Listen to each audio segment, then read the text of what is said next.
Hello friend, मैं Pawan Kumar Bhim IAS YouTube channel पर आप लोगों का स्वागत है। आज मैं आप लोगों को करंट अफेयर को पढ़ाऊंगा।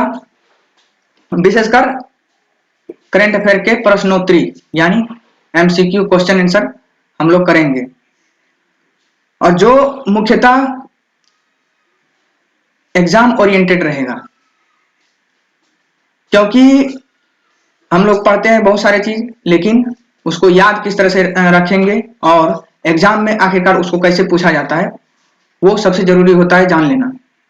क्योंकि जब तक वो नहीं जानते हैं तब तक उस जो भी कंटेंट होता है, जो भी तथ्य आता है हम लोगों को बुक्स में, विभिन्न तरह के करंट अफेयर्स के बुक्स में, लेकिन उसका यदि इंपॉर्टेंस हमको पता नहीं रहता है तो हम लोग उसको इग्नोर कर देते हैं। तो इसलिए उसके पढ़ने के साथ साथ MCQ को सॉल्व करना, या तो उसके साथ मतलब उसको देखना, उसको पढ़ना, MCQ को, वो बहुत जरूरी हो जाता है। तो इसीलिए हम लोग मैंने लाया है कि जो भी करंट अफेयर खासकर जो जनवरी 2021 से है और टिल अगस्त सितंबर, उसके बाद बहुत सारा वीडियो आएगा, तो वो सारे क्वेश्चन आंसर को हम लोग धीरे धीरे करके सॉल्व कर लेंगे, और ये बहुत जल्दी ही पूरा कर लिया जाएगा। क्योंकि जब हम किसी भी कार्य को शुरू कर देते हैं तो वो समझिए कि धीरे धीरे अब वो आगे बढ़ते ही जाता है और फिर समापन की ओर बढ़ते हैं। इसलिए, और ये जो हम अभी शुरू किए हैं ये करंट अफेयर का MCQ क्वेश्चन आंसर, तो उसमें सारे टाइप के सवाल आएंगे।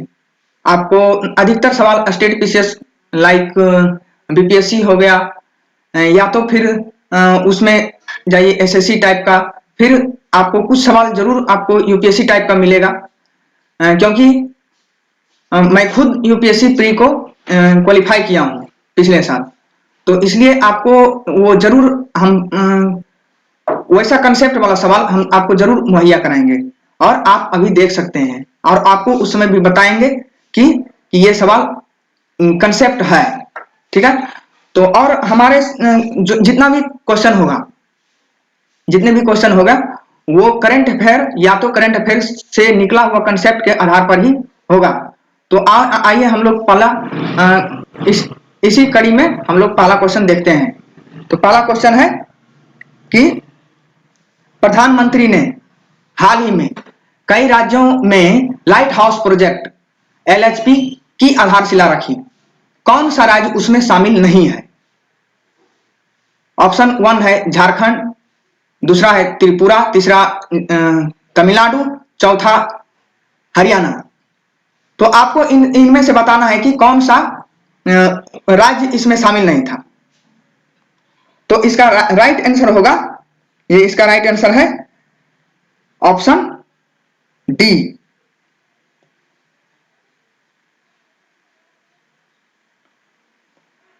ऑप्शन डी इसका राइट आंसर है, हरियाणा। हरियाणा इसमें शामिल नहीं है।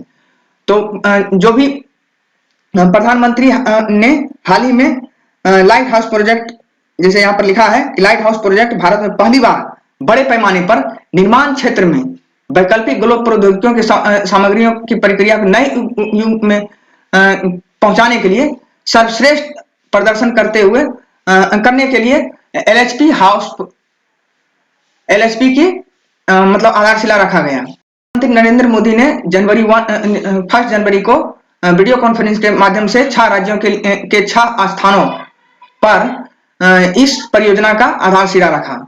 तो उनमें से 6 राज्य का 6 स्थान है। इंदौर जो मध्य प्रदेश में पड़ता है, राजकोट जो चेन्नई में पड़ता है, गुजरात में पड़ता है, सॉरी, राजकोट गुजरात में पड़ता है, और चेन्नई तमिलनाडु में, और रांची झारखंड, और अगरतला त्रिपुरा, और फिर लखनऊ। ये 6 राज्य हैं, मध्य प्रदेश, गुजरात, तमिलनाडु, झारखंड, त्रिपुरा और उत्तर प्रदेश। तो इनमें से कौन ऑप्शन में, कौन सा? झारखंड भी है ऑप्शन में, और त्रिपुरा भी है, और तमिलनाडु भी है। तो ये कौन सा नहीं होगा? तो ये ऑप्शन नंबर डी होगा, ये शामिल नहीं है। ठीक, तो आगे हम लोग बढ़ते हैं क्वेश्चन नंबर सेकेंड पर। क्वेश्चन नंबर सेकेंड क्या है कि एशियाई विकास बैंक ने असम राज्य में बिजली उत्पादन क्षमता बढ़ाने के लिए भारत सरकार को कितनी राशि का ऋण देने के लिए हस्ताक्षर किए हैं? तो ऑप्शन 1 है कि $123 मिलियन, दूसरा ऑप्शन है $321 मिलियन, और तीसरा ऑप्शन है $231 मिलियन, और चौथा ऑप्शन है $312 मिलियन। तो आपको इनमें से बताना है कि कौन सा आंसर सही होगा। तो क्वेश्चन फिर से देख लीजिए कि एशियाई बैंक ने असम राज्य के लिए, राज्य कौन है? असम राज्य के लिए किस कार्य के लिए? बिजली उत्पादन क्षमता को बढ़ाने के लिए। तो इसका राइट आंसर क्या होगा? इसका राइट आंसर होगा $231 मिलियन। ठीक, इसका राइट आंसर होगा $231 मिलियन। तो इसके बारे में जान लेते हैं थोड़ा सा कि यह Assam power sector investment program के लिए तीसरा किस्त ऋण है। ठीक है, जिसे जुलाई 2014 में एडीबी बोर्ड द्वारा अनुमोदित किया गया था। परियोजना के तहत कितना 120 मेगावाट, ये याद रखना है, एग्जाम में हो सकता है कि ये भी पूछ दे, 120 मेगावाट जल विद्युत संयंत्र के निर्माण के लिए दिया गया है। ठीक है, 120 मेगावाट, ये याद रखना है। ठीक है, ये एग्जाम एक फैक्ट ये हो गया, और एक फैक्ट तो यहाँ पर सवाल में पूछे हैं। ठीक है, और किस राज्य से संबंधित है? तो ये है असम राज्य से संबंधित। और एक क्वेश्चन और बन जाता है कि किस इंस्टीट्यूशन ने दिया है? तो एडीबी, मतलब एशियाई विकास बैंक। तो अब देखते हैं तीसरा सवाल। ठीक, तीसरा सवाल है, और ये सारे सवाल आपको कंसेप्ट बेस्ड रहेगा, और ये सारे सवाल आप जब एग्जाम में जाके देखिएगा तो कंफ्यूज हो जाइएगा, इसलिए एक बार मतलब रिवीजन ये बहुत जरूरी होता है।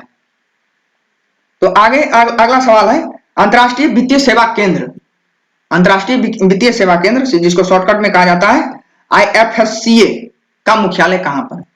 ठीक, तो इसका ऑप्शन दिया गया है कि नई दिल्ली, दूसरा ऑप्शन है मुंबई, तीसरा ऑप्शन है अहमदाबाद, चौथा ऑप्शन है गांधीनगर। तो इसका राइट आंसर होगा गांधीनगर। ठीक, तो इसका स्थापना कब किया गया था ये देख लेते हैं। इसका स्थापना अंतरराष्ट्रीय वित्तीय सेवा केंद्र, इसका स्थापना किया गया था इसी का एक अधिनियम, इसी में एक्ट लगाइए, अधिनियम लिख दीजिए, इसी अधिनियम के तहत इसका अधिनियम यहां पर लगा दीजिए 2019।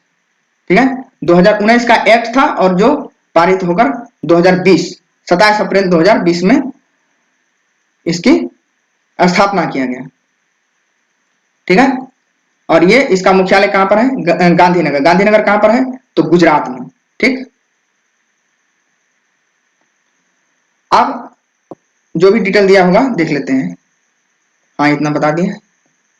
देखिए 2000 यहां पर देखिए लिखा है कि अप्रैल 2020 में वित्त मंत्रालय द्वारा देश में अंतरराष्ट्रीय वित्त सेवा केंद्रों में सभी वित्तीय सेवाओं को विनियमित करने की एक एकीकृत प्राधिकरण के रूप में इसको स्थापित किया गया है।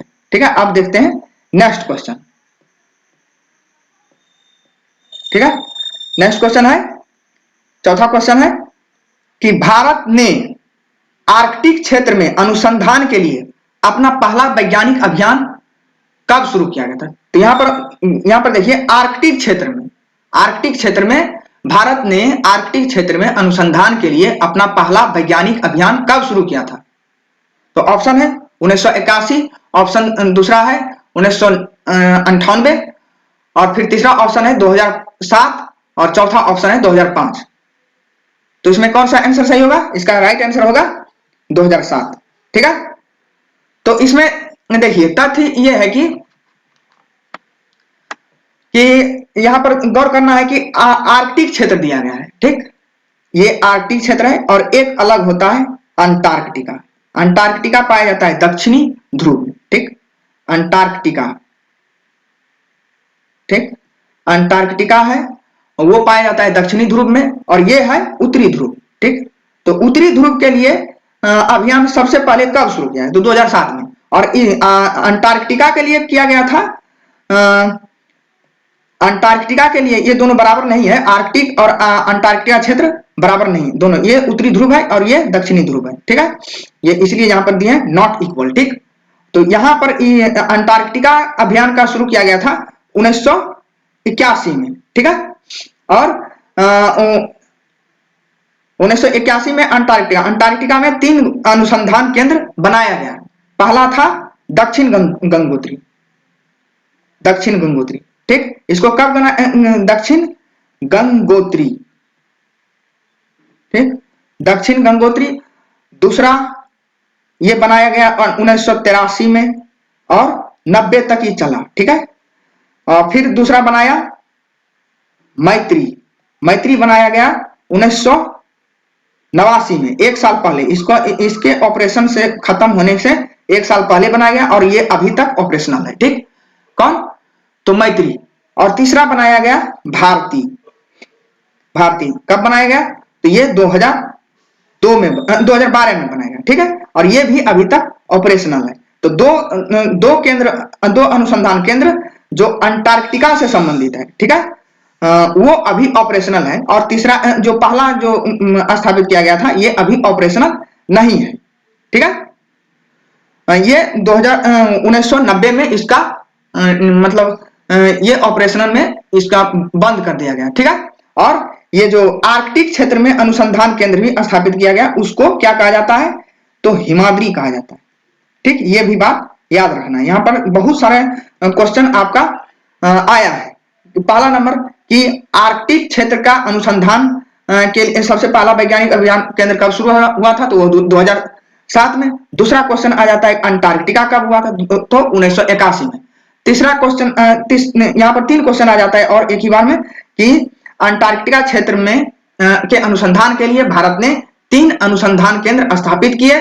पहला दक्षिण गंगोत्री जो डिकमीशन हो गया और दूसरा मैत्री, तीसरा भारती। ये मैत्री और भारती अभी भी ऑपरेशनल है। और एक बात और आता है कि आर्कटिक क्षेत्र में कौन सा अनुसंधान केंद्र है? हिमाद्री। ये कहां पर पाया जाता है? नॉर्वे में। नॉर्वे का एक टापू है, वहीं पर ये बनाया गया है, ठीक। अब आते हैं हम लोग नेक्स्ट क्वेश्चन यानी 5वां क्वेश्चन पर। यहां पर देखिए लिखा है कि भारतीय आर्कटिक क्षेत्र अभियान 1981 में पहली यात्रा शुरू हुआ और किसके अगुवाई में? तो डॉक्टर सैयद जहूर। ये याद रखना है। एक तथ्य यहां पर भी आ गया, डॉक्टर सैयद जहूर के 21 वैज्ञानिक थे।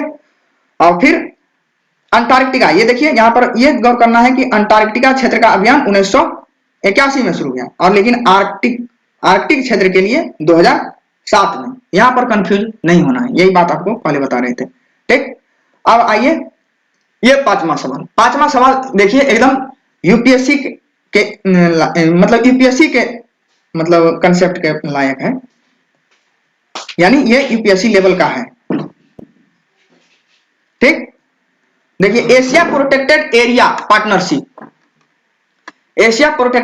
पार्टनरशिप एपीएपी के बारे में निम्नलिखित कथन में से कौन सा सही है? ठीक है, देखिए ये यूपीएससी लेवल का है, ठीक। तो यहां पर क्वेश्चन है कि एशिया प्रोटेक्टेड एरिया पार्टनरशिप एपीएपी के बारे में निम्नलिखित में से कौन सा कथन सही है? तो पहला ऑप्शन है भारत इसका संस्थापक सदस्य है।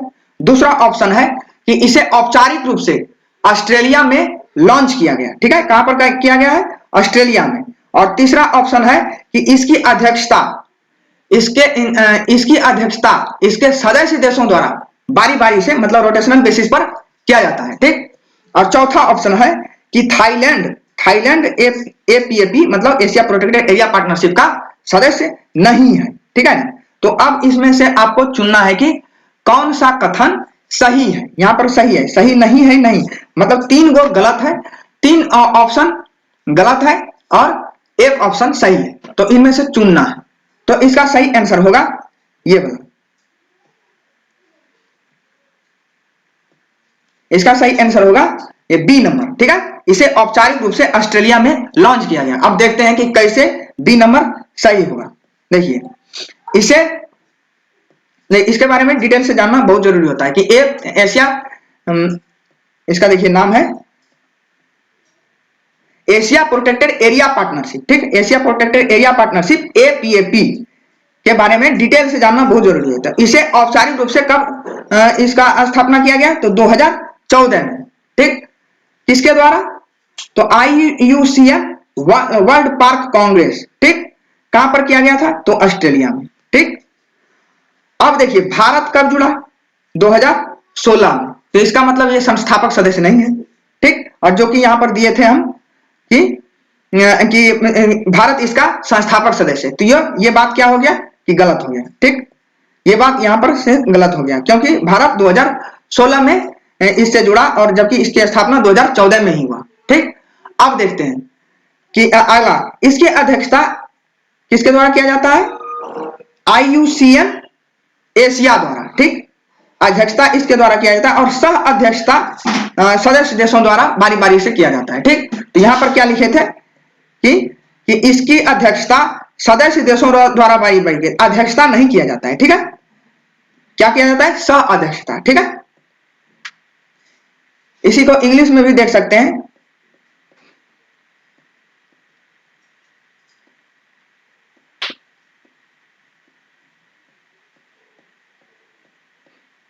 इसके देखिए इंग्लिश में है क्या, देखिए यहां पर है कि it is chair by IUCN। ठीक, और को चेयर बाय, ठीक, को चेयर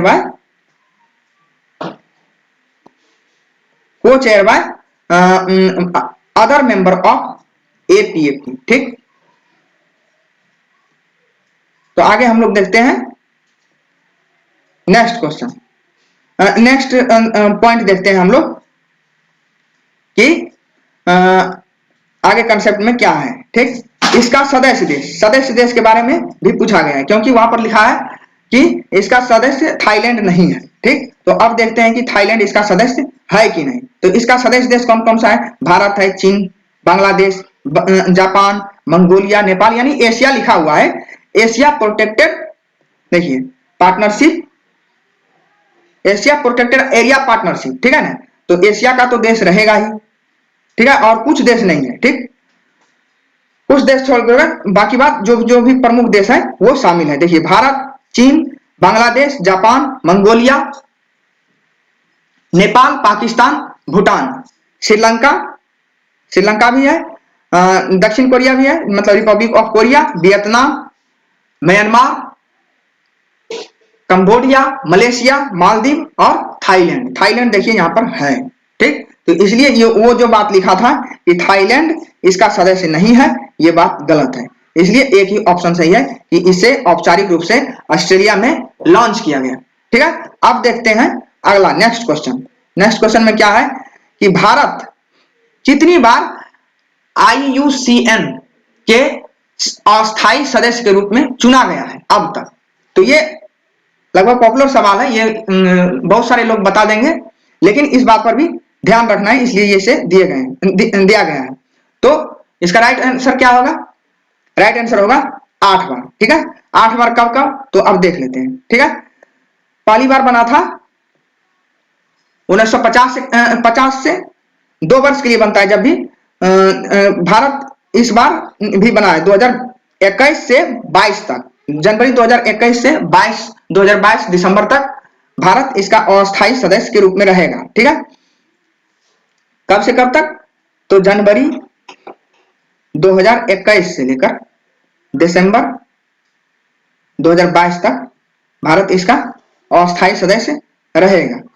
ठीक, तो ये कुल मिलाकर देखिए पहली बार बना था 1950 से 51, फिर 1967 से 68, फिर 1972 से 73, फिर 1977 से 78, फिर 1984 से 85, फिर 1991 से 92, फिर 2011 से 12 और फिर इस बार बना है 2021 से 22 होगा, यहाँ पर 21 से 22 तक होगा। ठीक, तो कुल 8 बार बना है। अब नेक्स्ट क्वेश्चन देखते हैं कि किस देश ने 2023 तक पहला लकड़ी आधारित उपग्रह लॉन्च करने की योजना बनाई है? तो ऑप्शन है चीन, दूसरा ऑप्शन है दक्षिण कोरिया, तीसरा ऑप्शन है USA मतलब संयुक्त राज्य अमेरिका, और चौथा ऑप्शन है जापान। तो इसका आंसर क्या होगा? राइट आंसर, तो इसका राइट आंसर होगा जापान। ठीक, आगे देखते हैं। अगला क्वेश्चन है कि अपनी राज्य डेटा नीति, अपनी राज्य डेटा नीति मतलब स्टेट डेटा पॉलिसी जारी करने वाला भारत का पहला राज्य कौन बना है? ठीक, तो ऑप्शन है केरल, दूसरा ऑप्शन है गुजरात, तीसरा कर्नाटक, चौथा पंजाब। तो बोलिए इसका राइट आंसर क्या होगा? राइट आंसर होगा पंजाब। पंजाब सरकार ने व्यापक पैमाने पर अपनी डाटा पॉलिसी जारी करने का घोषणा कर दिया है। ठीक है, यहां पर देखिए लिखा है कि पंजाब राज्य डाटा नीति, सेवा वितरण और नागरिक पहुंच को अनुकूलित करने के लिए डाटा और प्रौद्योगिकी के लाभ उठाएगी। यह उपयोगकर्ता के अनुकूल और सुरक्षा ई गवर्नेंस सिस्टम के माध्यम से नागरिकों के भागीदारी को बढ़ाएगा। ठीक है, अब देखते हैं अगला क्वेश्चन क्या है।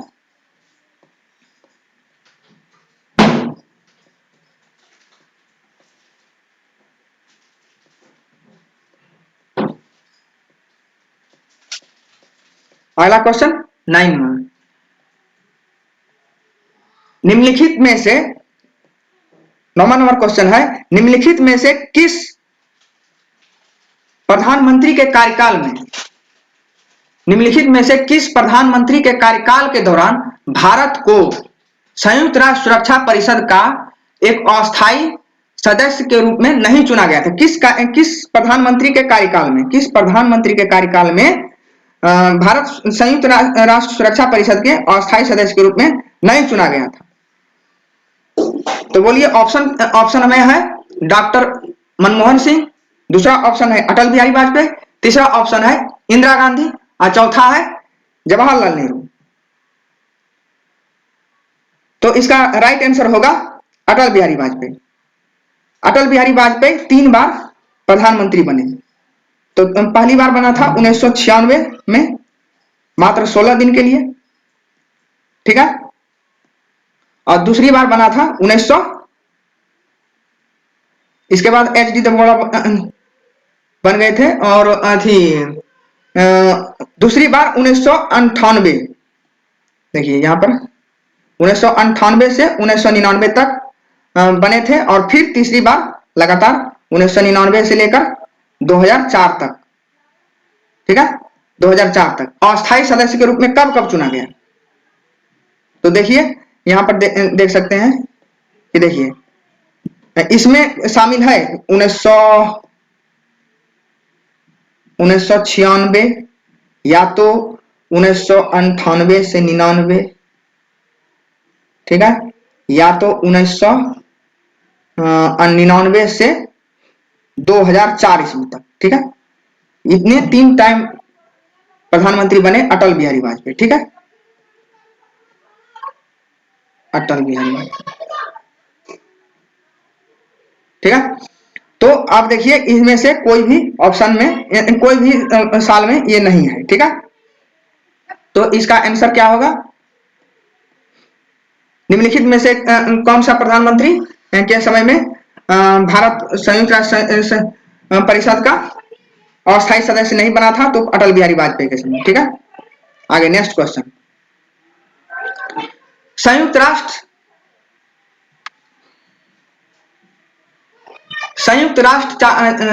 चार्टर का कौन सा अनुच्छेद संयुक्त राष्ट्र सुरक्षा परिषद के संरचना के बारे में बताता है, से संबंधित है? तो ऑप्शन है, ऑप्शन ए है अनुच्छेद 2, दूसरा ऑप्शन है अनुच्छेद 23, तीसरा ऑप्शन है अनुच्छेद 24 और चौथा ऑप्शन है अनुच्छेद 19।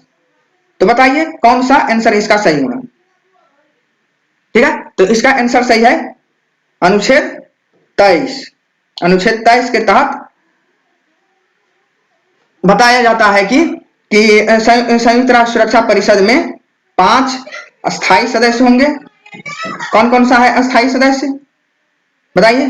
तो एक है यूएसए, चाइना, चीन है, रसिया है मतलब रूस, और तीसरा चौथा फ्रांस है, और पांचवा कौन सा है? पांचवा है ब्रिटेन। ठीक है, तो ये 5 सदस्य अस्थायी सदस्य है और 10 होता है अस्थायी सदस्य, और इसी में भारत इस बार चुना गया है। तो ये 8वां बार चुना गया है सदस्य। ठीक, अब नेक्स्ट क्वेश्चन देखते हैं। ये देखिए बहुत अच्छा सवाल है कि निम्नलिखित में से किस प्रधानमंत्री के कार्यकाल में, ठीक है, निम्नलिखित में से किस प्रधानमंत्री के कार्यकाल में भारत संयुक्त राष्ट्र सुरक्षा परिषद के अस्थायी सदस्य के रूप में संयुक्त राष्ट्र सुरक्षा परिषद में अस्थायी सदस्य के रूप में अधिकतम बार चुना गया, अधिकतम बार। तो ऑप्शन क्या है? जवाहरलाल नेहरू, दूसरा ऑप्शन है इंदिरा गांधी, तीसरा ऑप्शन है नरेंद्र मोदी, चौथा ऑप्शन है मनमोहन सिंह। तो इसका राइट आंसर है इंदिरा गांधी। ठीक है, इसका राइट आंसर होगा इंदिरा गांधी। ठीक, आगे, क्योंकि इंदिरा गांधी के समय में लगभग ये 3 बार भारत अस्थायी सदस्य का मेंबर चुना गया था यूनाइटेड नेशन में। ठीक है, नेक्स्ट क्वेश्चन है, भारत का पहला सरकारी अपशिष्ट से ऊर्जा संयंत्र बनाने का संयंत्र कहां चालू किया गया था? ऑप्शन है अमृतसर, दूसरा ऑप्शन है बिडाडी, तीसरा ऑप्शन है भुवनेश्वर, चौथा ऑप्शन है मुंबई। तो इसका राइट आंसर होगा भुवनेश्वर में इसका शुरू गया। देखिए इसका एक्सप्लेनेशन में दिया गया है कि भारतीय रेलवे के ईस्ट कोस्ट रेलवे जोन के तहत भुवनेश्वर में, कहां पर? तो भुवनेश्वर में मंचेश्वर कैरेज रिपेयरिंग वर्कशॉप में भारत का पहला सरकारी अपशिष्ट से ऊर्जा संयंत्र चालू किया गया। ठीक है, तो यही सब है। इतना डिटेल में ये एग्जाम में नहीं पूछेगा, लेकिन यही जानना है कि कहां पर, जनरल चीज जानना है एग्जाम के लिए।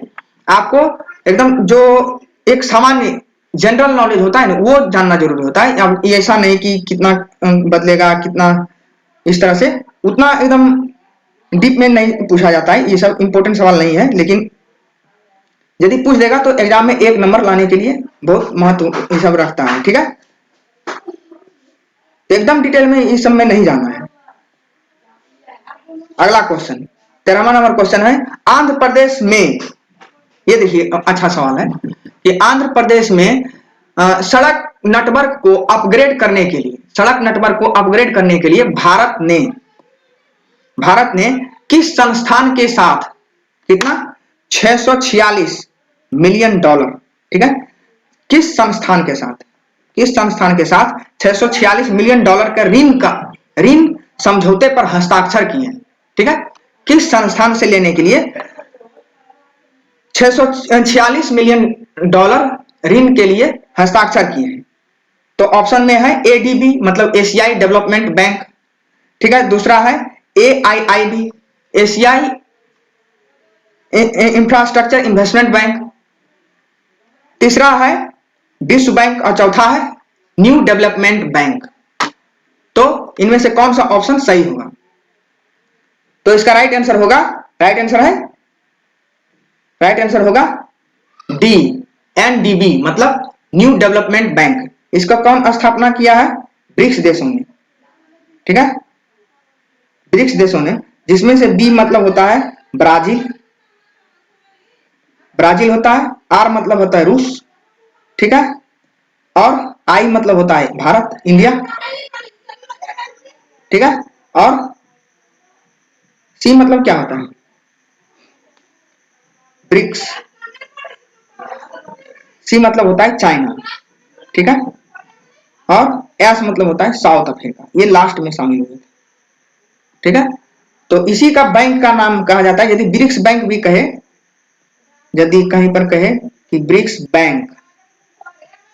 बैंक, तो उसका मतलब भी समझ जाना है कि यही एनडीबी, न्यू डेवलपमेंट बैंक। क्या इसका फुल फॉर्म है? तो न्यू न्यू डेवलपमेंट बैंक। ठीक है। अब देखते हैं कि इसका एक्सप्लेनेशन में क्या दिया गया है। तो पहली परियोजना आंध्र प्रदेश, देखिए ये परियोजना जो है, पहली परियोजना आंध्र प्रदेश सड़क और पुल निर्माण परियोजना है। ठीक है। इसमें कितना किलोमीटर, 1600 किलोमीटर का डबल लेन चौड़ा करना है। किसके तहत, आंध्र प्रदेश सड़क एवं पुल निर्माण परियोजना है। ठीक है। ये पहली परियोजना, 2 परियोजना इसमें शामिल है। ठीक। तो पहली परियोजना जो है वो आंध्र प्रदेश सड़क और पुल पुनः निर्माण परियोजना है। ठीक है। इसमें राज्य राजमार्गों का 1600 किलोमीटर के डबल लेन चौड़ा करना है। ठीक। और दूसरा क्या है, दूसरी परियोजना में है आंध्र प्रदेश, ये देखिए 323 करके डबल योजना, 2 योजना है, 323 मिलियन डॉलर करके, इसी को मिलाकर कुल मिलाकर होता है 646 मिलियन डॉलर। ठीक है। अब देखिए दूसरी योजना में आंध्र प्रदेश के मंडल कनेक्टिविटी और ग्रामीण कनेक्टिविटी। ठीक है। तो पहला में क्या है कि राज्य राजमार्गों का चौड़ा करना। ठीक है। दूसरा में है मंडल कनेक्टिविटी, आंध्र प्रदेश मंडल कनेक्टिविटी और ग्रामीण कनेक्टिविटी को मतलब सुलभ करने के लिए 1400 किलोमीटर। ठीक है। पहले में क्या था, 1600 किलोमीटर का डबल लेन, और यहाँ पर 1400 किलोमीटर का जिला सड़क डबल लेन चौड़ा करना और इसमें टूटे फूटे पुलों का निर्माण करना शामिल है। ठीक है।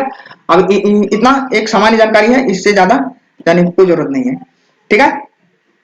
अब आगे नेक्स्ट क्वेश्चन देखते हैं कि पश्चिम बंगाल में जलमार्ग में सुधार के लिए, पश्चिम बंगाल में जलमार्ग में सुधार के लिए किस संस्थान ने 105 मिलियन डॉलर का ऋण को मंजूरी दी है। ठीक है। किस संस्थान ने, यहां पर भी संस्थान का नाम ही पूछ रहा है।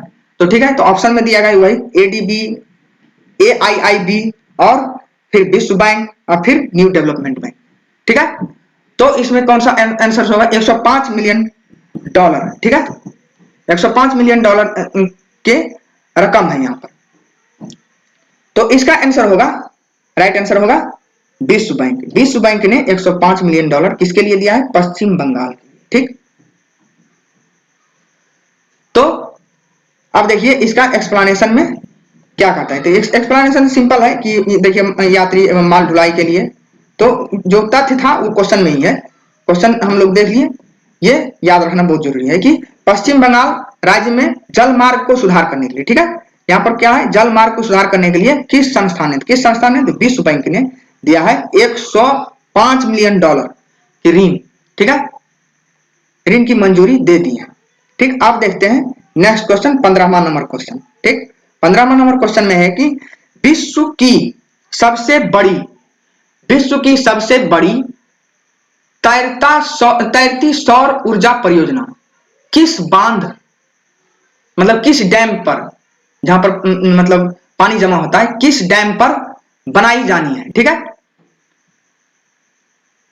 तो ऑप्शन है तुंगभद्रा डैम, दूसरा ऑप्शन है चेरुथेनी डैम, तीसरा ऑप्शन है कोयना डैम और चौथा ऑप्शन है ओंकारेश्वर डैम।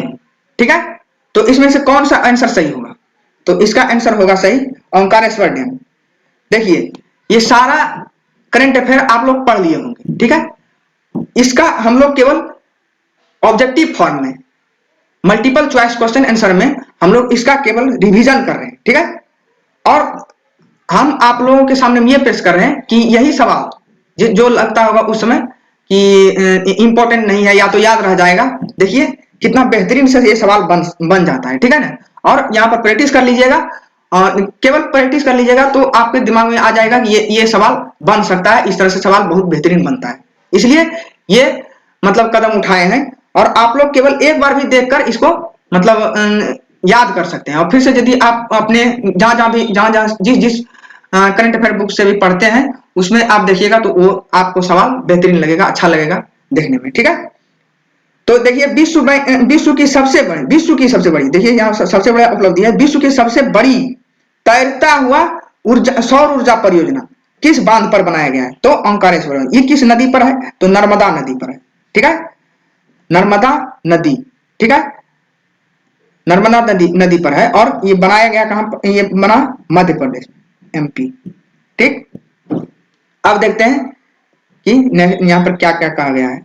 तो मध्य प्रदेश के खंडवा जिले, ठीक है, नर्मदा नदी पर ओंकारेश्वर डैम बनाने के लिए दुनिया में सबसे बड़ा, देखो यहां पर ये याद रखना है 600 मेगावाट का, 600 मेगावाट ये याद रखना है, 600 मेगावाट की सौर ऊर्जा परियोजना, ठीक है, से वर्ष 2022-23 तक ये बिजली उत्पादन शुरू कर देगा। ठीक है, और वित्त, अंतरराष्ट्रीय वित्त निगम, इसी को कहा जाता है आईएफसी, आईएफसी, ठीक है, और विश्व बैंक और पावर ग्रिड ने उक्त परियोजना के विकास के लिए सहायता प्रदान किया है। ठीक है, और इस परियोजना में अनुमानित लागत कितना है, 3000 करोड़। ठीक है, ये वीवीआई क्वेश्चन था। ठीक है, वीवीआई क्वेश्चन है और इसको याद रखना है। ठीक है, विश्व का सबसे बड़ी तैरती सौर ऊर्जा परियोजना किस बांध पर बनाई गई।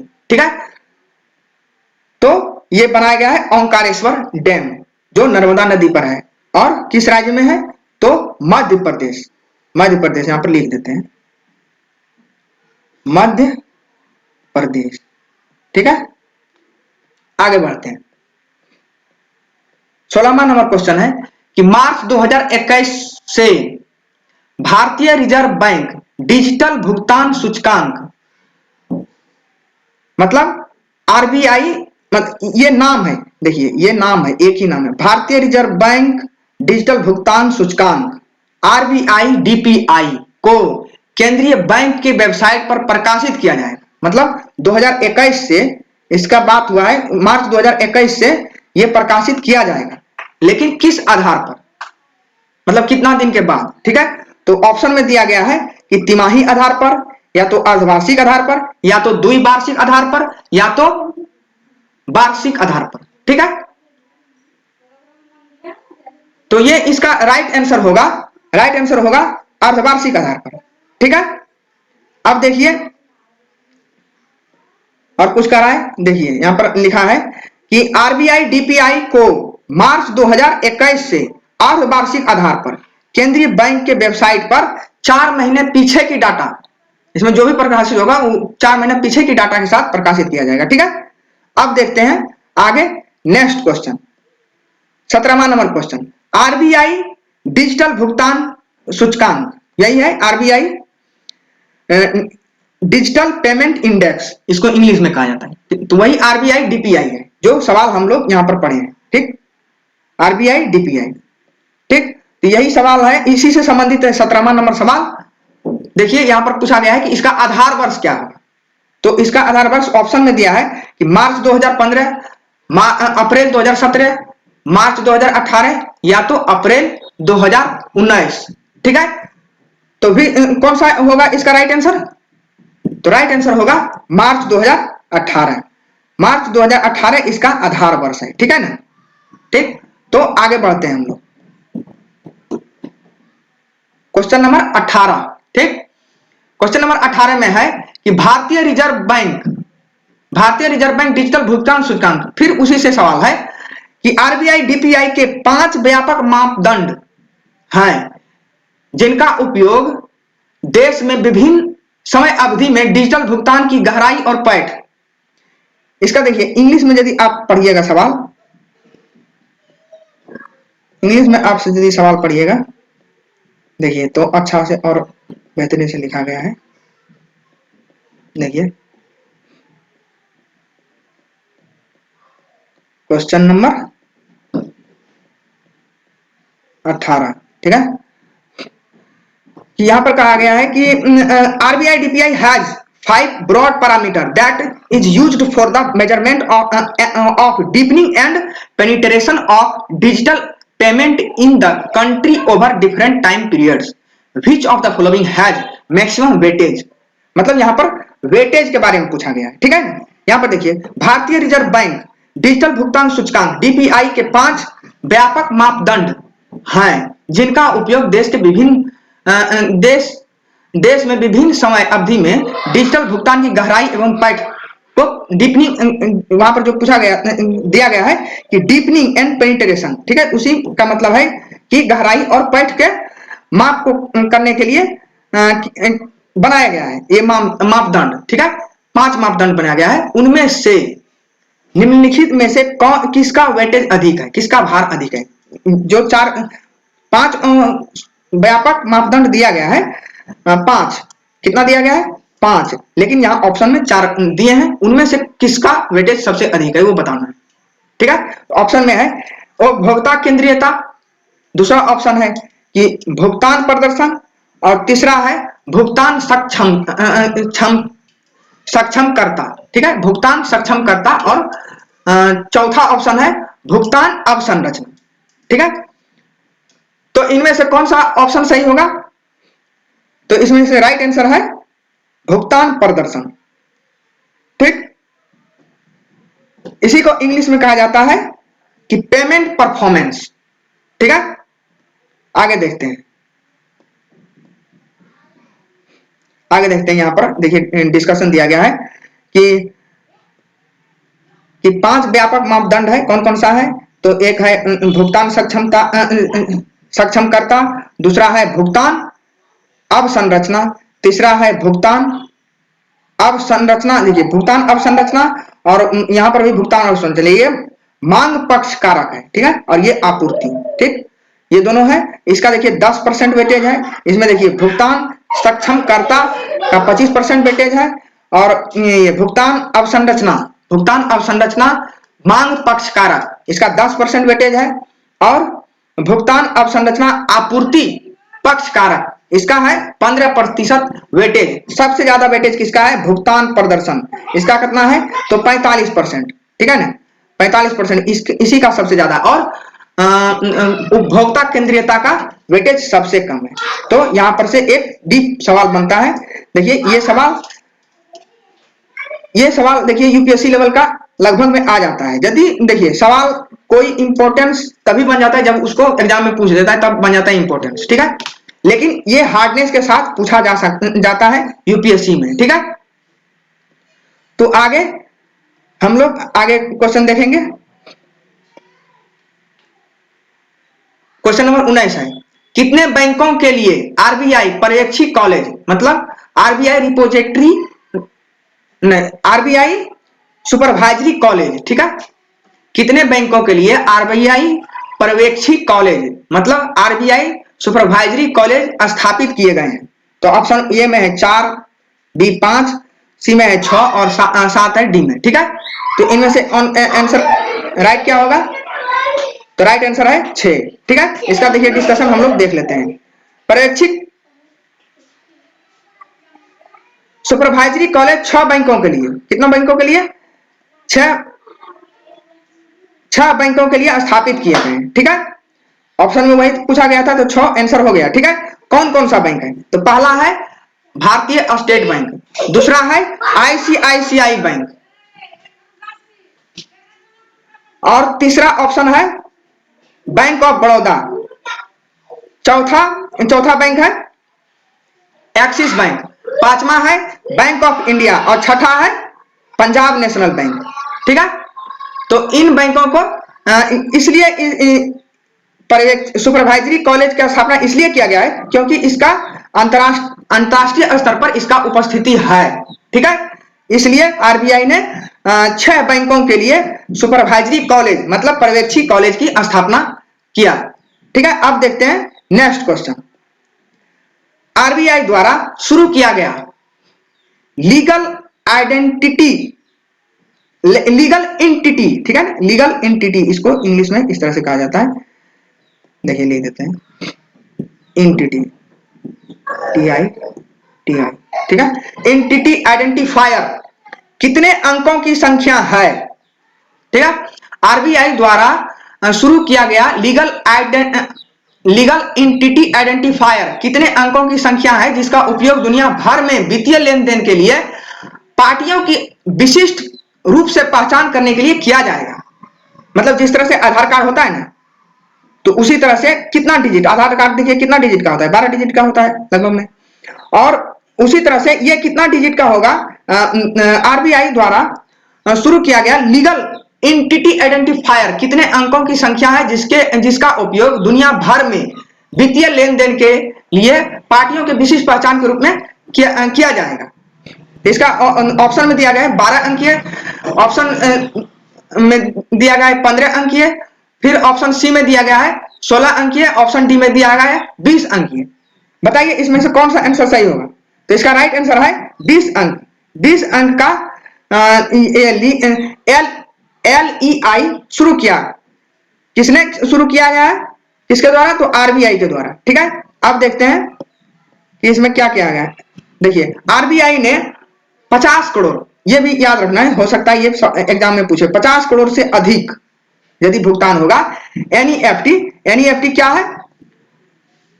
NEFT है नेशनल इलेक्ट्रॉनिक फंड ट्रांसफर। ठीक, ये जब हम लोग SBI से ऑनलाइन पेमेंट करते हैं तो इसमें ऑप्शन आता है कि NEFT या RTGS। ठीक है, तो इसमें RTGS क्या है? Real time gross settlement. ठीक है, जो उसी समय हो जाता है। ठीक, और ये होता है कुछ समय के बाद। ठीक, तो ये RBI ने 50 करोड़ रुपए से अधिक के NEFT और RTGS लेन देन के लिए कानूनी इकाई कर्ता पेश किया है। ठीक है, और रियल टाइम ग्रॉस सेटलमेंट इसका मतलब हम बता दिए हैं। इसका मतलब देखिए यहां पर है RTGS का मतलब ये है और NEFT का मतलब यहां पर है। ठीक है, अब नेक्स्ट बात है क्या कि ये जो शुरू किया गया है लीगल एंटिटी आइडेंटिफायर, वो कब से प्रभावी होगा? तो यदि ये पूछेगा कि कब से प्रभावी होगा तो 1 अप्रैल 2021 से शुरू होगा। ठीक, ये प्रभावी हो जाएगा। अब देखते हैं नेक्स्ट क्वेश्चन, NBFC या, देखिए क्वेश्चन क्या है कि NBFC का फुल फॉर्म होता है नॉन बैंकिंग फाइनेंशियल कॉर्पोरेशन। ठीक है, किसी गैर वित्तीय संस्थान मतलब या किसी, देखिए NBFC या किसी गैर बैंकिंग संस्थान, ठीक है, द्वारा प्रदान किया गया ATM, ठीक है, क्या कहलाता है? ऑप्शन में है व्हाइट लेवल ATM, दूसरा है ऑरेंज लेवल ATM, तीसरा है ब्राउन लेवल ATM और चौथा ऑप्शन में है ग्रीन लेवल ATM। ठीक है, तो इनमें से क्या आंसर सही होगा? क्वेश्चन है कि NBFC या किसी गैर बैंकिंग संस्थान द्वारा दिया गया ATM क्या कहलाता है, क्या कहलाता है? ठीक है, तो इसका राइट आंसर क्या होगा? White ATM, white level ATM। ये लेवल LBL होता है, ये लेबल्ड होता है। ठीक, देखिए इसका इंग्लिश में भी देख सकते हैं,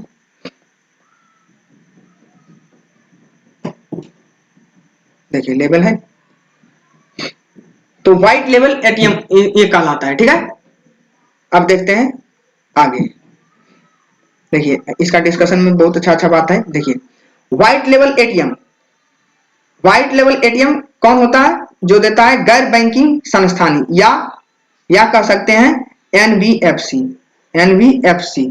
ठीक है, और ऑरेंज लेवल ATM कौन देता है, किससे संबंधित होता है? Share transaction. ठीक है, अब देखिए ब्राउन लेवल ATM किस चीज के लिए होता है? थर्ड पार्टी कंपनी द्वारा संचालित मशीन, मतलब जो बैंक होता है उसके द्वारा नहीं, एक थर्ड पार्टी होता है उसके द्वारा ATM जो संचालित होता है वो ब्राउन लेवल ATM होता है। ठीक है, और चौथा फिर ग्रीन लेवल ATM कृषि से संबंधित होता है, और yellow level ATM e commerce से, और फिर पिंक महिलाओं से संबंधित होता है। ठीक है, ये सारा चीज ये तीन को याद रखने आसान है, लेकिन ये तीन थोड़ा मतलब याद कर लीजिएगा, ये तीन। ठीक है, ये होता है व्हाइट है NBFC से, ऑरेंज है लेन देन के लिए, और ब्राउन है थर्ड पार्टी कंपनी द्वारा जो ATM मशीन संचालित किया जाता है। ठीक है, अब देखते हैं नेक्स्ट में क्या है। नेक्स्ट क्वेश्चन है 22 नंबर, स्वैच्छिक संक्रमण योजना के तहत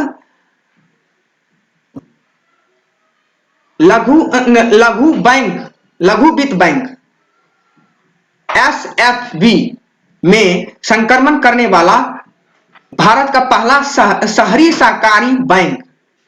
मतलब देखिए, यदि शुद्ध हिंदी नहीं समझ पा रहे हैं तो देखिए क्वेश्चन में पढ़ देते हैं ये इंग्लिश में, ठीक है। The first urban cooperative bank, UCB मतलब अर्बन कोऑपरेटिव बैंक, ठीक है, अर्बन कोऑपरेटिव बैंक, इसी को शॉर्टकट में UCB कहा जाता है, ठीक। The first urban cooperative bank in India to transition to a small financial small finance bank, small finance bank का शॉर्टकट में कहा जाता है SFB, ठीक है, under the voluntary transition scheme, ठीक है। तो यहां पर सवाल कर रहा है कि स्वैच्छिक संक्रमण योजना के तहत लघु वित्त बैंक में संक्रमण करने वाला भारत का पहला शहरी सहकारी बैंक कौन सा है? तो ऑप्शन है शिवालिक बैंक, दूसरा ऑप्शन बंधन बैंक, तीसरा ऑप्शन है पंजाब नेशनल बैंक और चौथा है कोटक महिंद्रा बैंक। तो इसमें राइट आंसर कौन सा होगा? तो शिवालिक बैंक, ठीक है, शिवालिक बैंक। देखिए इसका डिस्कशन में क्या कहा गया है कि शिवालिक मर्केंटाइल कोऑपरेटिव बैंक, जिसको शॉर्टकट में कहा जाता है, क्या कहा जाता है? SMCB, ठीक है। इसी ने सबसे पहले देखिए यहां पर क्या सवाल कर रहा है, स्वैच्छिक संक्रमण योजना के तहत लघु वित्त बैंक में संक्रमण करने वाला यही बैंक है, कौन? शिवालिक बैंक, ठीक है। अब देखिए इसका मुख्यालय कहां पर है? तो इसका मुख्यालय है सहारनपुर, उत्तर प्रदेश, ठीक है। और ये अप्रैल 2021 से अपना बैंकिंग परिचालन शुरू कर देगा, ठीक है, अप्रैल 2021 से, ठीक। अब आते हैं नेक्स्ट क्वेश्चन पर। नेक्स्ट क्वेश्चन क्या है कि fintech innovation centre FIC, fintech innovation centre FIC स्थापित करने के लिए किस बैंक ने IIT कानपुर के साथ साझेदारी की घोषणा की है? फिनटेक इनोवेशन सेंटर स्थापित करने के लिए किस बैंक ने IIT कानपुर के साथ साझेदारी की घोषणा की है? तो ऑप्शन में है ICICI बैंक, दूसरा ऑप्शन है SBI, तीसरा ऑप्शन है कोटक महिंद्रा बैंक और चौथा ऑप्शन है पंजाब नेशनल बैंक। तो इसमें से राइट आंसर क्या होगा? राइट आंसर होगा पंजाब नेशनल बैंक, ठीक है, Punjab national bank is the right answer, ठीक है। अब इसका व्याख्या में देखिए देख लेते हैं कि इस साझेदारी के तहत पंजाब नेशनल बैंक और IIT कानपुर बैंकिंग सेवाओं के नए नए अवसर पता करेंगे। और इसमें यही कहा गया है कि जैसे कानपुर IIT कानपुर के अनुभवी प्रोफेसर के साथ ये जो फर्स्ट प्रोग्राम है, फर्स्ट प्रोग्राम के तहत बहुत सारे रिसर्च और डेवलपमेंट करेंगे, यही इतना सारा बात लिखा गया है, ठीक है। आगे हम देखते हैं, आगे देखते हैं 24 नंबर क्वेश्चन। रक्षा कर्मियों को बैंकिंग सेवा प्रदान करने के लिए, ये देखिए बेहतरीन सवाल है, ठीक है, इसको आप VVI क्वेश्चन मान सकते हैं, ठीक है। ऐसे सब भी यहां पर जो भी सवाल दिया गया है 50 सवाल का क्वेश्चन एक पार्ट में बनाया गया है। इसी तरह से पार्ट 2 भी आएगा, तो संभवतः लगभग पार्ट 2 में लगभग जनवरी महीना का लगभग सारा करंट अफेयर रिवीजन फिर से करवा दिया जाएगा, ठीक है। तो इसी तरह से बहुत सारा पार्ट आएगा, इसका पूरा प्लेलिस्ट बनेगा और आप लोग उसको देखकर एकदम डायरेक्ट करंट अफेयर रिवीजन कर सकते हैं सीधा, ठीक है। तो रक्षा कर्मियों के बैंकिंग सेवा प्रदान करने के लिए किस बैंक ने सौर्य वेतन खाता मतलब सौर्य सैलरी अकाउंट लॉन्च किया है, ठीक है। तो पहला ऑप्शन है भारतीय स्टेट बैंक, दूसरा ऑप्शन है कोटक महिंद्रा बैंक, तीसरा ऑप्शन है पंजाब नेशनल बैंक और चौथा ऑप्शन है बंधन बैंक।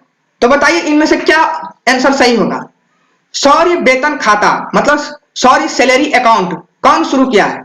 तो राइट आंसर होगा, राइट आंसर है बंधन बैंक, ठीक है। बंधन बैंक ने बहुत सारी सुविधाओं के साथ ये सौर्य वेतन खाता शुरू किया है। देखिए उसका डिटेल में देख लेते हैं कि जीरो बैलेंस वेतन खाता के रूप में सशस्त्र बलों के लिए, ठीक है, देश के जवानों के लिए जीरो बैलेंस का सशस्त्र बलों के लिए या तो अर्धसैनिक सेवाओं के कर्मियों के लिए, ठीक है, सशस्त्र बल और या तो अर्धसैनिक बल दोनों के लिए, ठीक है, यहाँ पर ये दो चीज होता है, इसलिए दोनों ऑप्शन यहाँ पर ध्यान से देख लेना है।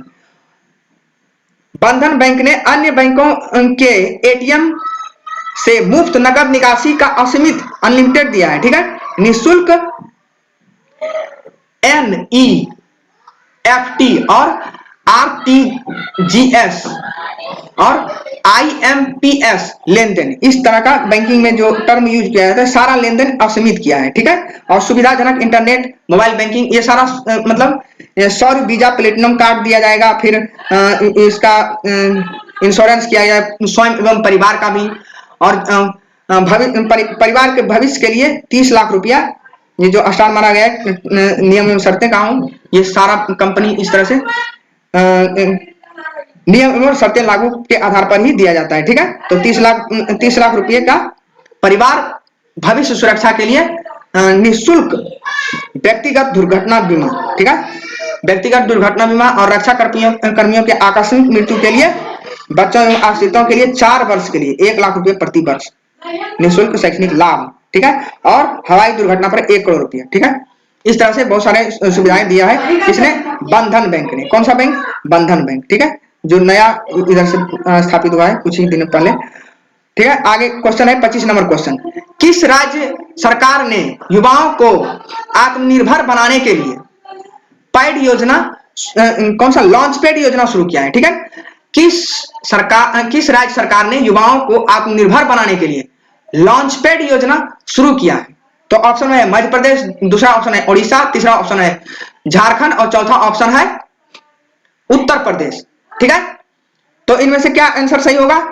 तो राइट आंसर होगा मध्य प्रदेश, ठीक है ना। मध्य प्रदेश ने यह योजना शुरू किया है। देख लेते हैं कि उद्देश्य क्या है इसका। इन युवाओं को ऐसा मंच प्रदान करना जिसके माध्यम से वो अपनी शिक्षा के साथ साथ प्रशिक्षण जारी कर सके। लॉन्च पैड योजना के तहत कितना? 52 जिलों में। किसका 52 जिलों? MP का, मध्य प्रदेश का 52 जिलों को 5 क्लस्टर में बांटा गया है, और 5 इस तरह से, जिसका मुख्यालय इंदौर, सागर, ग्वालियर, जबलपुर और भोपाल, ये 5 जगह शुरू किया है। 5 क्लस्टर में बांटा गया है, ठीक है। 5 क्लस्टर में बांटा गया। इस योजना के तहत युवाओं को कॉफी शॉप खोलने, स्टेशनरी, फिर फोटोकॉपी करने और कंप्यूटर टाइपिंग DTP कार्य उपलब्ध है। इस लॉन्च पैड योजना महिला विकास मंत्रालय द्वारा 6 लाख रुपया, कितना दिया जाएगा? 6 लाख रुपया। और इसका मतलब संचालन किसके द्वारा किया जाएगा? तो NGO के माध्यम से किया जाएगा, ठीक है। तो ये सारा जानकारी आपको याद रखना है, ठीक है। तो क्या है क्वेश्चन है कि लॉन्च पैड योजना किससे संबंधित है? तो युवाओं को आत्मनिर्भर बनाने के लिए, ठीक है ना। अब देखते हैं नेक्स्ट क्वेश्चन 26 नंबर क्वेश्चन में है कि एडुकॉन 2020 को 2 दिवसीय अंतरराष्ट्रीय सम्मेलन किस राज्य के केंद्रीय विश्वविद्यालय द्वारा ग्लोबल एजुकेशन रिसर्च एसोसिएशन गेरा के साथ सहयोग से आयोजित किया था, ठीक है। तो ये ऑप्शन में दिया गया है महाराष्ट्र के केंद्रीय विद्यालय, या तो मध्य प्रदेश, या तो उत्तर प्रदेश, या तो चौथा ऑप्शन में है पंजाब। तो which one is the right answer? Right answer is the Punjab के केंद्रीय विश्वविद्यालय द्वारा ये एजुकॉन 2020 आयोजित किया गया था। किसके साथ? कोलैबोरेशन के साथ। तो ग्लोबल एजुकेशन रिसर्च एसोसिएशन गेरा इसी को कहा जाता है, ठीक है। तो इसका व्याख्या और देख लेते हैं कि 2 दिवसीय सम्मेलन, या भी पढ़ दें, ये भटिंडा ये यही पंजाब में है। और इसका विषय क्या था? मुख्य विषय क्या था? तो वैश्विक शांति को साकार करने के लिए युवाओं को बदलने के लिए शिक्षा की कल्पना, ठीक है। युवाओं को बदलने के लिए शिक्षा की कल्पना, ठीक है। अब देखते हैं नेक्स्ट क्वेश्चन 27 नंबर में क्या क्या कहा गया है। तेलंगाना उच्च न्यायालय का पहली महिला मुख्य न्यायाधीश के रूप में किसे नियुक्त किया गया है? ठीक है। ऑप्शन में है सुनीता रेड्डी, दूसरा ऑप्शन में है सृष्टि गोस्वामी, तीसरा ऑप्शन है नीरा टंडन और चौथा ऑप्शन है हिमा कोहली। तो तेलंगाना उच्च न्यायालय का पहला मुख्य न्यायाधीश कौन सा है? तो इसका राइट आंसर होगा हिमा कोहली, ठीक है। आगे बढ़ते हैं। नंदा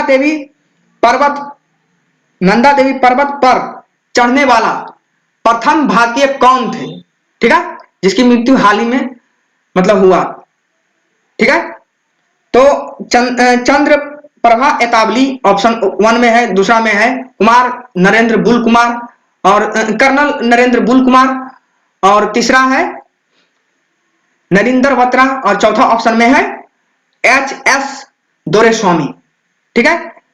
तो इसमें से राइट आंसर कौन सा होगा, सही आंसर? तो सही आंसर होगा ऑप्शन नंबर बी, ठीक है, कर्नल नरेंद्र बुल कुमार, ठीक है। और ये जो है ये प्रथम महिला है, ठीक है ना, चंद्र प्रभा एतावली प्रथम महिला है, ठीक है, जो नंदा देवी पर्वत पर चढ़े थे, ठीक है ना,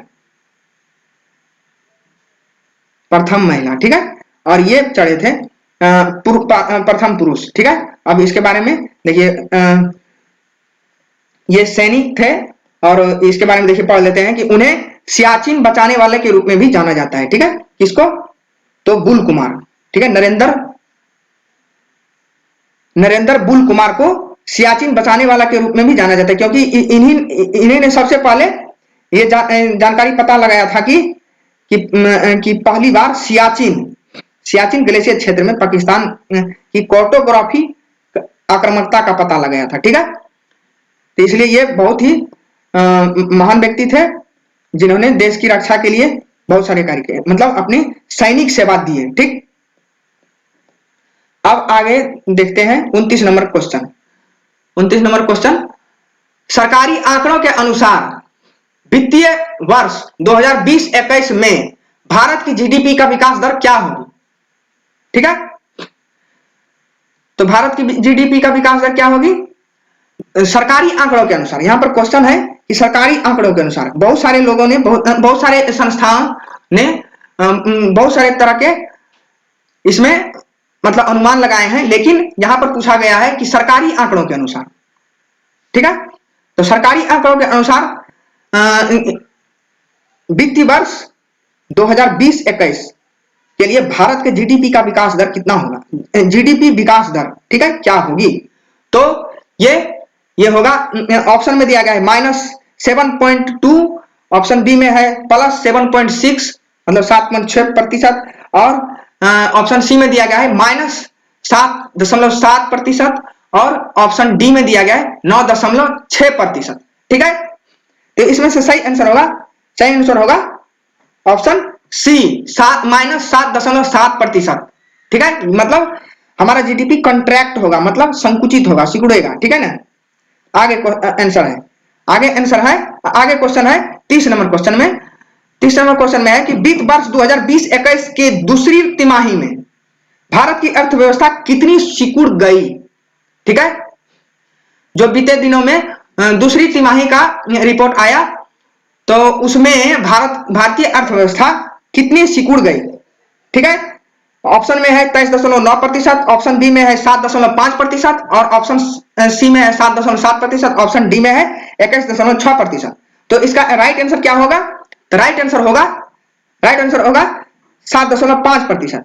ये दूसरी तिमाही, यहां पर पूछा जा रहा है दूसरी तिमाही में ये होगा, ठीक है। और ये है प्रथम तिमाही में भारत की अर्थव्यवस्था 23.9% सिकुड़ गई थी, और दूसरी तिमाही में इसका 7.5%, ठीक है। अब देखते हैं आगे क्वेश्चन में है 31 नंबर क्वेश्चन। विश्व बैंक द्वारा 2021 में वैश्विक अर्थव्यवस्था का कितना वृद्धि करने का अनुमान है, मतलब पूरा विश्व का अर्थव्यवस्था कितना वृद्धि करेगा, ठीक है ना। तो इसका आंसर होगा ऑप्शन 4%, ठीक है। अब आगे देखते हैं, और 2022 में विश्व की अर्थव्यवस्था 2021 में करेगा 4%, और 2022 में ये 3.8% वृद्धि करने का अनुमान है, ठीक है। आगे बढ़ते हैं, question number 32। Shivalik mercantile cooperative bank SMCB, लघु वित्त बैंक SFB, मतलब देखिए यहां पर सवाल पूछा जा रहा है कि Shivalik mercantile cooperative bank SMCB ठीक है। लघु वित्त बैंक SFB के रूप में काम करने के लिए RBI से लाइसेंस प्राप्त करने वाला पहला शहरी, इसके बारे में हम लोग सवाल का डिस्कस कर रहे हैं। पहली शहरी सहकारी बैंक बन गया, और इस बैंक का मुख्यालय कहां पर है? तो वहां पर हम लोग डिस्कस भी किए थे, तो यदि याद होगा तो अभी तुरंत बता दीजिएगा। तो इसका मुख्यालय कहां पर है? ऑप्शन में है मुजफ्फरपुर बिहार, पिथौरागढ़ उत्तराखंड, या तो सहारनपुर उत्तर प्रदेश, या तो सोनीपत हरियाणा। तो इसका राइट आंसर क्या होगा? सहारनपुर। ठीक है, सहारनपुर उत्तर प्रदेश। ठीक, अब देखते हैं next question. Next question, Bharat सरकार ने लद्दाख की भाषा, संस्कृति और भूमि की रक्षा के लिए एक समिति बनाने का फैसला किया है, और इस समिति की अध्यक्षता कौन करेगा? तो इसका अध्यक्षता कौन करेगा? ऑप्शन में दिया गया है कि राधा कृष्ण माथुर, ऑप्शन बी में है मनोज सिन्हा, तीसरा में अमित शाह मतलब गृह मंत्री, और चौथा में है किशन रेड्डी। ठीक है, तो इसका आंसर, राइट आंसर क्या होगा? तो राइट आंसर होगा जी किशन रेड्डी। ठीक है, जी किशन रेड्डी। ठीक, ये वहां का राज्य गृह मंत्री है। क्या है? राज्य गृह मंत्री, राज्य गृह मंत्री है। अब देखते हैं नेक्स्ट क्वेश्चन, यही बात लिखा गया है यहां पर भी। अब देखिए क्वेश्चन, नेक्स्ट क्वेश्चन में है 34 नंबर क्वेश्चन। ठीक है, 34 नंबर क्वेश्चन में किस राज्य ने मिट्टी पानी के परीक्षण के लिए और कीट नियंत्रण के लिए, किस राज्य ने मिट्टी पानी के परीक्षण करने और कीट नियंत्रण के उपाय सुझाने के लिए कृषि संजीवनी वैन शुरू किया है? ठीक है, क्या शुरू किया है? कृषि संजीवनी वैन शुरू किया है। ठीक है, तो ऑप्शन में है मध्य प्रदेश, ऑप्शन बी में है छत्तीसगढ़, सी में है पश्चिम बंगाल, और ऑप्शन डी में है कर्नाटका। तो इसका राइट आंसर होगा, राइट आंसर क्या होगा? राइट आंसर है कर्नाटक। ठीक है, अब देखिए इसके बारे में दिया गया है कि कर्नाटक का मुख्यमंत्री BS येदियुरप्पा ने इस योजना को शुरू किया है। ठीक है, किया था। ठीक है, वो तो अभी, अब इसमें 40 कृषि संजीवनी वैन लॉन्च की। ठीक है, अब देखते हैं आगे क्वेश्चन।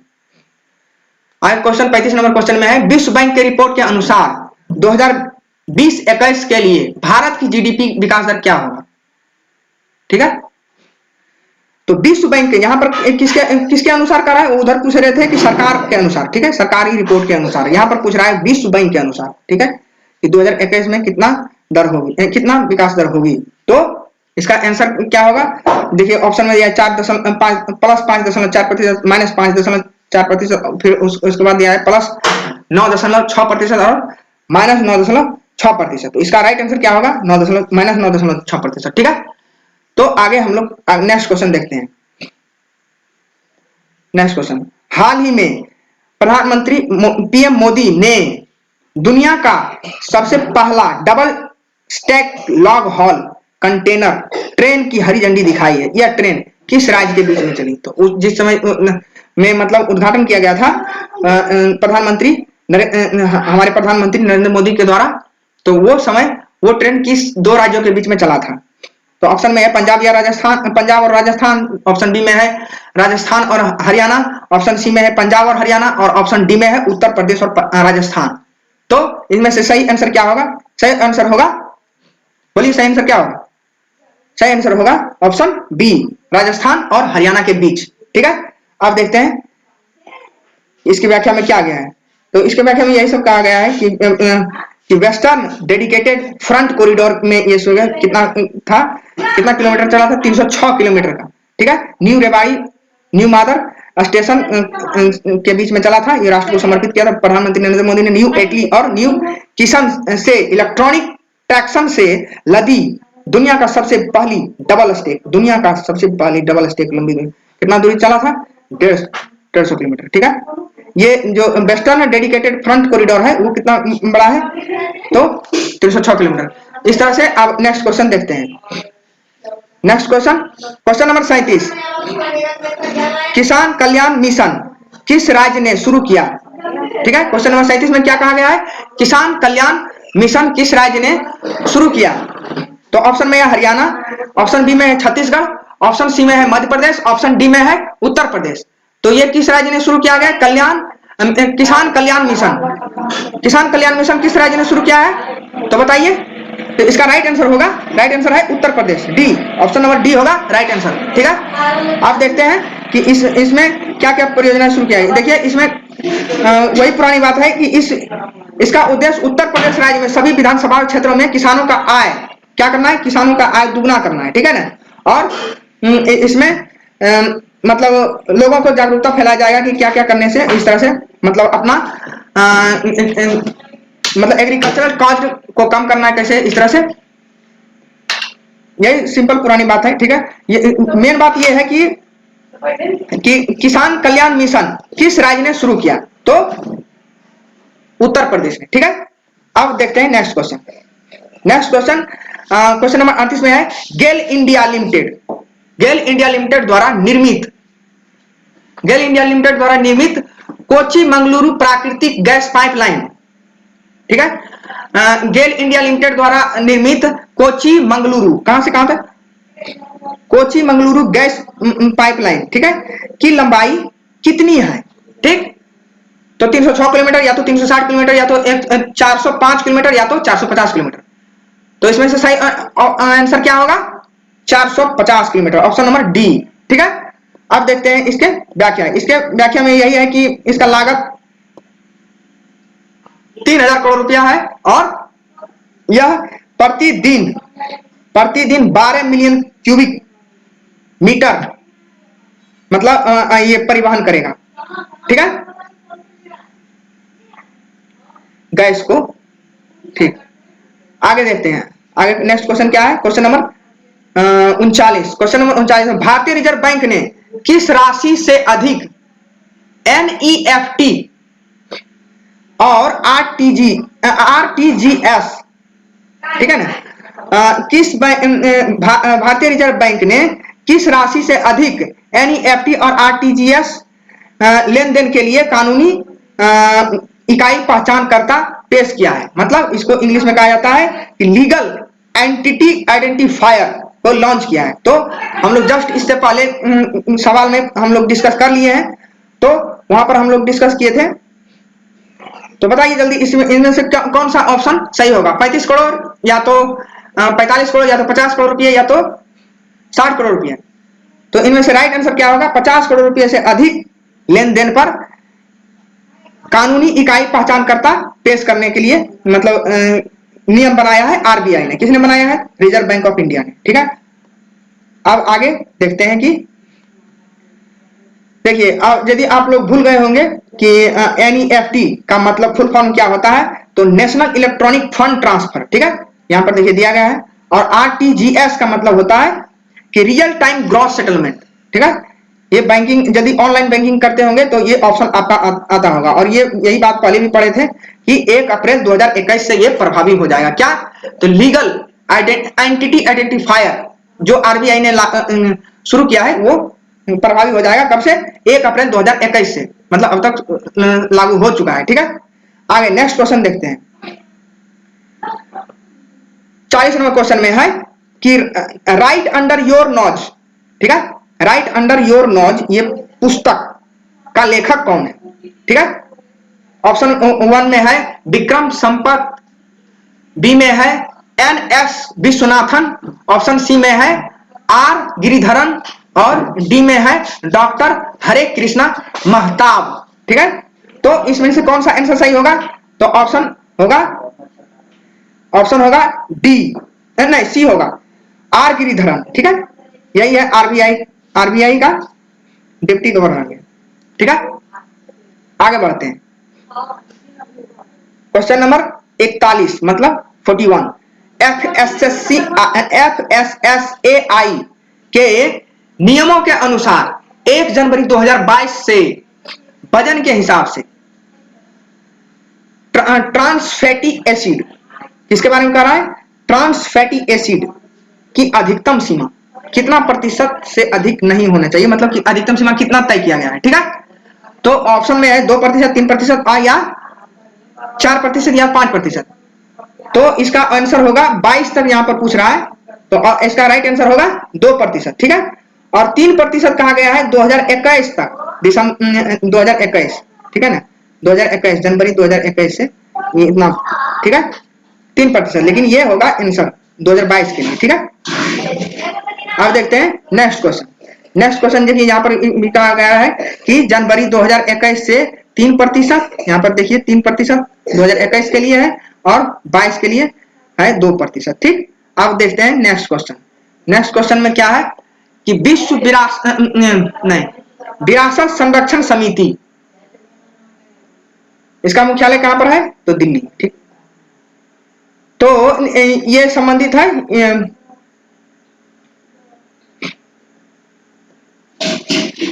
विरासत संरक्षण, ये जो मतलब हेरिटेज मतलब मॉन्यूमेंट्स है या तो बिल्डिंग है, उसके संरक्षण के लिए ये बनाया गया था, ठीक है। तो विरासत संरक्षण समिति की स्थापना किस वर्ष की गई, ठीक है। ऑप्शन में 1952, ऑप्शन बी में है 1983, ऑप्शन सी में 1950, ऑप्शन डी में है 2003। तो which one is the correct answer? The correct answer is, correct answer होगा ऑप्शन नंबर बी, ठीक है। ऑप्शन नंबर बी 1983 में इसकी स्थापना किया गया, ठीक है। विश्व, अब देखिए यहाँ पर डिटेल में दिया गया है कि विश्व विरासत समिति, विश्व विरासत समिति एचसीसी का कहां पर है मुख्यालय, ये दिल्ली में है, ठीक है। और इसकी स्थापना 1983 में धारा 123, यही दिल्ली भवन अधिनियम उपनियम, ठीक है, दिल्ली भवन उपनियम धारा 29 के तहत किया गया है। और यह शहरी विकास मंत्रालय, शहरी विकास मंत्रालय के अतिरिक्त सचिव के अध्यक्षता में इसके गठन किया गया था, ठीक है। तो यही सब बात है, आगे देखते हैं क्वेश्चन नंबर 43। क्वेश्चन नंबर 43 में संयुक्त राज्य अमेरिका ने हाल ही में किस देश को आतंकवाद का प्रयोजक राज्य के रूप में नामित किया है? किस राज्य? ऑप्शन ए में है पाकिस्तान, बी में सूडान, सी में है अफगानिस्तान और डी में है क्यूबा, ठीक है। तो इनमें से क्या आंसर सही होगा? तो सही आंसर है, right answer is the D, Cuba. Cuba को शामिल किया है कि स्टेट स्पॉन्सर टेररिज्म, ठीक है, स्टेट स्पॉन्सर टेररिज्म के रूप में इसको क्यूबा को नामित किया गया है, ठीक है। अब देखते हैं कि इसकी व्याख्या दिया गया है कि नहीं। इसका व्याख्या देखिए चित्र में दिया गया है कि देखिए क्यूबा कहां पर है, तो क्यूबा है, देखिए क्यूबा है मध्य अमेरिका, मतलब उत्तरी अमेरिका और दक्षिणी अमेरिका के बीच में जो क्षेत्र पड़ता है वो मध्य अमेरिका के, ये जो कैरेबियन ओशियन है यहाँ पर, उसी के बीच में पाया जाता है क्यूबा, ठीक है। इसका राजधानी कहां पर है, तो हवाना, क्या है, हवाना, ठीक। अब नेक्स्ट क्वेश्चन देखते हैं। नेक्स्ट क्वेश्चन 44 नंबर, मतलब 44 नंबर। भारतीय सेना ने लगभग किस कीमत पर स्विच मानव रहित, स्विच एक अथी है, नाम है मानव रहित हवाई व्हीकल, अनमेन्ड एयर व्हीकल, ठीक है, को उच्च ऊंचाई मतलब हाई एल्टीट्यूड वाले संस्करण को अघोषित मात्रा की रसीद के लिए किससे खरीदा है? आइडिया फोर्ज के साथ एक अनुबंध पर हस्ताक्षर किया गया। तो मतलब वो कितना अमाउंट का है? तो ऑप्शन में है कि 20 मिलियन डॉलर, 20 मिलियन अमेरिकी डॉलर और 30 मिलियन अमेरिकी डॉलर, ऑप्शन सी में है 50 मिलियन अमेरिकी डॉलर और ऑप्शन डी में है 60 मिलियन अमेरिकी डॉलर, ठीक है। तो इसमें राइट आंसर क्या होगा? तो राइट आंसर होगा ऑप्शन नंबर ए, 20 मिलियन अमेरिकी डॉलर, ठीक है। अब देखते हैं नेक्स्ट क्वेश्चन। ये देखिए यहां पर छोटा सा डिटेल दिया गया है कि ऊर्ध्वाधर टेक ऑफ और लैंडिंग के लिए सक्षम, यह मतलब एकदम सीधा सीधी हॉरिजॉन्टली वर्टिकली ये टेक ऑफ और लैंड कर सकता है, और दिन रात दोनों में, दिन और रात निगरानी के लिए अधिक ऊंचाई पर कठोर वातावरण के लिए तैनात किया जाएगा इसको, ठीक है। अब आगे नेक्स्ट क्वेश्चन में क्या है? डीआरडीओ और भारतीय सेना द्वारा, डीआरडीओ और भारतीय सेना द्वारा भारत का पहली स्वदेशी रूप से विकसित 9mm मशीन पिस्टल कौन सा है? ठीक है, ऑप्शन उसका नाम बताना है। तो ऑप्शन ए में है अस्मी, बी में है प्रतिज्ञा, सी में है संकेत और डी में है लक्ष्य। तो इनमें से क्या होगा राइट आंसर? तो राइट आंसर इज अस्मि। अस्मि का मतलब क्या होता है? देखिए डिटेल में यहां पर देख लीजिए। अस्मि का मतलब होता है गौरव, आत्मसम्मान, कड़ी मेहनत। ठीक है, तो यही सब बातें हैं। अब आगे देखते हैं नेक्स्ट क्वेश्चन। और इसको देखिए बनाया है किसने?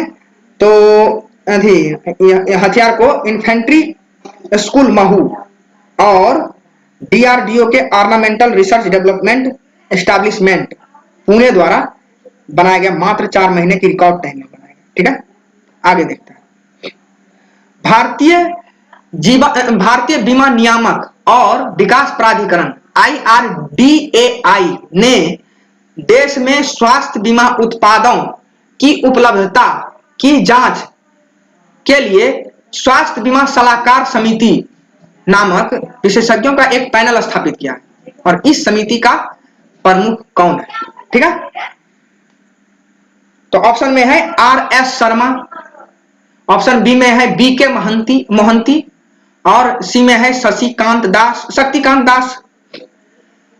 शशिकांत से अलग है, शशिकांत दास से अलग है, शक्तिकांत दास और फिर सुभाष चंद्र खुंटिया। ठीक है, तो इसमें राइट आंसर क्या होगा? राइट आंसर होगा सुभाष चंद्र खुंटिया। ठीक है, SC खुंटिया। ठीक, और देखिए इसके पूरे डिटेल में दिया गया है, इसका आप स्क्रीनशॉट कर सकते हैं कि यहीं पर दिया गया है कि इसका कौन कौन सा अध्यक्ष होगा। इसके देखिए कार्यकाल 1 वर्ष का होगा। ठीक है, और इसमें देखिए यहाँ पर दिया गया है इसमें कौन कौन सा सदस्य होगा। अब देखिए IRDA के बारे में दिया गया है। IRDA की स्थापना कब हुआ था? तो 1999 में। इसका मुख्यालय कहाँ पर है? हैदराबाद। IRDA क्या है? IRDA देखिए यहाँ पर फुल फॉर्म में लिखे हैं कि बीमा नियामक एवं विकास प्राधिकरण। डबल बार लिखा गया है यहाँ पर, देखिए बीमा नियामक एवं विकास प्राधिकरण। ठीक है,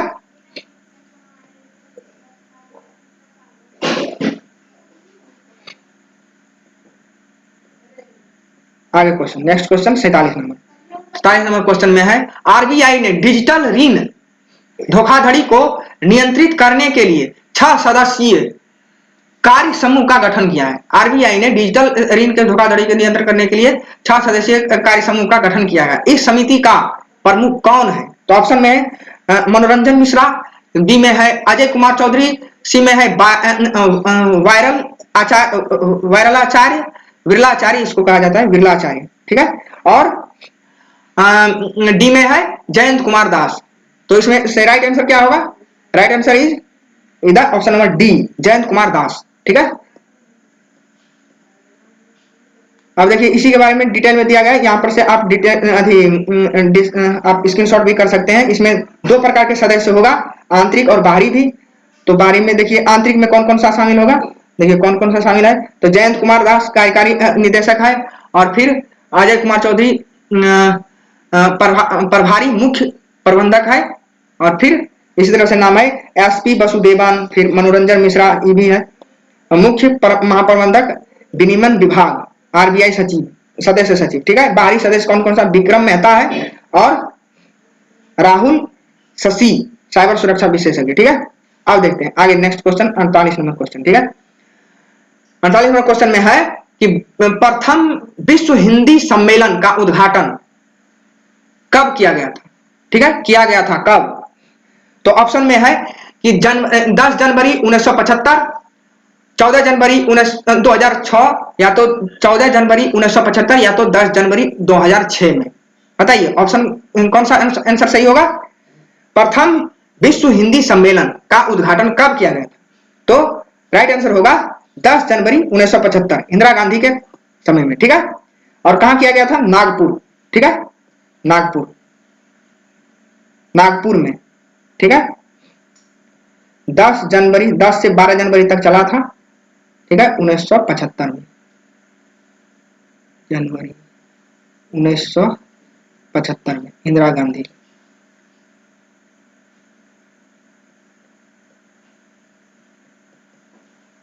इंदिरा गांधी उस समय प्रधानमंत्री थी। ठीक है, अब नेक्स्ट क्वेश्चन है देखिए उसी के डिस्कशन यहाँ पर दिया गया है कि 10 जनवरी 1975 के तत्कालीन प्रधानमंत्री इंदिरा गांधी द्वारा किया गया था। और पहला सम्मेलन कहाँ पर किया, 10 से नागपुर में किया गया था, 10 से 12 जनवरी 1975। और लेकिन विश्व स्तर पर भाषा को बढ़ावा देने के लिए यहाँ पर देखिए कंसेप्ट आता है VBI, ठीक है। यहाँ पर कंसेप्ट आता है कि 10 विश्व स्तर पर भाषा को बढ़ावा देने के लिए 2006 से, ठीक है, 2006 से प्रति वर्ष 10 जनवरी को विश्व हिंदी दिवस मनाया जाता है, ठीक है। अब आगे नेक्स्ट क्वेश्चन देखते हैं। नेक्स्ट क्वेश्चन देखते हैं कि भारत का पहला फायर पार्क, कौन सा park, fire park, fire park का उद्घाटन किस शहर में किया गया? तो ऑप्शन में है अमृतसर, दूसरा ऑप्शन में है अहमदाबाद, ऑप्शन सी में है भुवनेश्वर और ऑप्शन डी में है सूरत। तो कौन सा आंसर सही होगा? तो सही आंसर होगा ऑप्शन नंबर सी, भुवनेश्वर, ठीक है। भुवनेश्वर में ही जो उड़ीसा की राजधानी है, उड़ीसा के मुख्यमंत्री नवीन पटनायक ने लोगों को, विशेषकर छात्रों के लिए बुनियादी अग्नि सुरक्षा उपायों को मतलब के बारे में शिक्षित करने के लिए, जागरूकता फैलाने के लिए फायर पार्क शुरू किया गया। और ये कहां पर है? भुवनेश्वर में है। और ये Orissa fire and disaster academy के परिसर में है, ठीक। अब देखते हैं नेक्स्ट क्वेश्चन, 50वां नंबर क्वेश्चन, ये सबसे अंतिम सवाल है इस पार्ट का, ठीक है।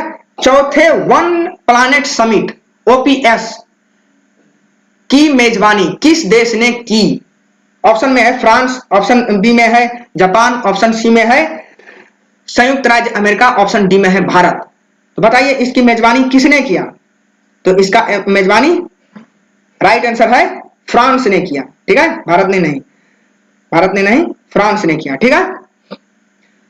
और ये किसके साथ मिलकर किया था? देखिए यहां पर लिखा गया है कि फ्रांस सरकार ने वीडियो कॉन्फ्रेंसिंग के माध्यम से चौथे वन प्लैनेट समिट का आयोजन किया था। और इसका उद्देश्य था विश्व के जैव विविधता की रक्षा करना। और सम्मेलन का आयोजन संयुक्त राष्ट्र मतलब यूएन आ जाता है, एंड वर्ल्ड बैंक, ठीक है, विश्व बैंक के सहयोग से किया गया था। और इस सम्मेलन का मुख्य विषय क्या था? आइए प्रकृति के साथ एक साथ कार्य करें, ठीक है।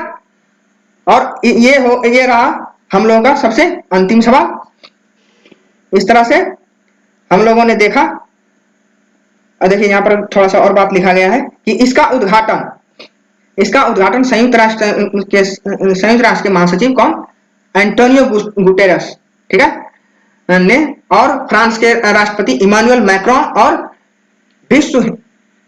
विश्व बैंक समूह के अध्यक्ष कौन है? डेविड मलपास ने किया था। और शिखर सम्मेलन के जैव विविधता संरक्षण पर केंद्रित किया गया था। और इसमें क्या कौन सी बातें लिखा गया? स्थलीय और समुद्री पारिस्थितिकी तंत्र की सुरक्षा, और फिर कृषि विज्ञान को बढ़ावा देने के लिए, और जैव विविधता के लिए धन जुटाने, और वन की कटाई एवं प्रजातियों और मानव स्वास्थ्य के बीच की कड़ी के बारे में इस सब पर यहाँ पर मुख्य विषय था, मतलब चर्चा का, ठीक है। तो इस तरह से हम लोगों ने करंट अफेयर के MCQ के पहला पार्ट को हम लोगों ने देख लिया और 50 नंबर सॉल्व कर दिए। आप लोग इसको देखें अंतिम तक, इसलिए बहुत बहुत धन्यवाद। अब हम लोग मिलते हैं जस्ट इसका नेक्स्ट पार्ट 2 में। और इसी तरह से इसका पूरा इसका मतलब प्लेलिस्ट तैयार किया जाएगा, और जिसमें पूरे साल भर का 2021 का पूरा करंट अफेयर, जैसे आने वाला एग्जाम में है, जैसे BPSC एग्जाम है और बहुत सारा एग्जाम है, उसके लिए आप बहुत अच्छे से तरीके से प्रिपेयर हो जाइएगा। बस आप लोग इस चैनल से जुड़े रहिए और ज्यादा से ज्यादा लोगों को शेयर कीजिए। धन्यवाद।